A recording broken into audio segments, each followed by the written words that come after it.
পাল্লা খুলে পড়ে গেছে ফ্রিজের। আর কিভাবে পাল্লা খুলে পড়ে গেল দেখবেন। এটার নাম হচ্ছে হিংস। এই যে এখানে দেখতে পাচ্ছেন, এখানে একটা প্লাস্টিক থাকে, এরকম মোটা প্লাস্টিক থাকে, প্লাস্টিকটা ঘষে ঘষে পুরো পাতলা হয়ে গেছিল। ওটা মার্কেটে গিয়েছিলাম, মার্কেটে পাইনি, এই জন্য নতুন ব্যবস্থা করে করবো এবার। আপনারা দেখতে পাবেন কিরকম ভাবে করছি।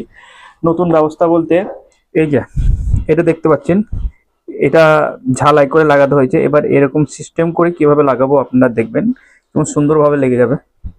এই যে হিংস, এই হিংসটা খুলবো, নাট লাগানো আছে, এই নাট দুটো খুলবো। এই যে দেখতে পাচ্ছেন নাট দুটো খুলছি। নাট দুটো খোলার পর তারপর নতুন যে হিংসটা আছে, হিংসটাকে এখানে ফিটিং করবো, দেখতে পাবেন আপনি। এবার এটা খুলে বের করে নেবো। এই যে এবার নতুন একটা মান নিয়ে আসছি, এবার এটা ফিটিং করব। এবার এটা কাটবো, দেখতে পাবেন কতটা কাটতে হবে, মেজারমেন্ট করে কেটে নেবো। এবার পাল্লাটা সেটিং করে দেখবো ঠিকঠাক লাগছে কিনা। এবার হিংসের মধ্যে ভরে দিলাম, এবার পাল্লাটা সেটিং করছি। এই যে খুব সুন্দর সেটিং হচ্ছে, এবার মনে হচ্ছে ব্যাস হয়ে গেল। ম্যানেজার দা, এবার কাজ কিভাবে করলাম দেখাও না। এই যে তাহলে দেখতে পেলেন আপনারা কিরকম ভাবে সেটিং করলাম সুন্দরভাবে।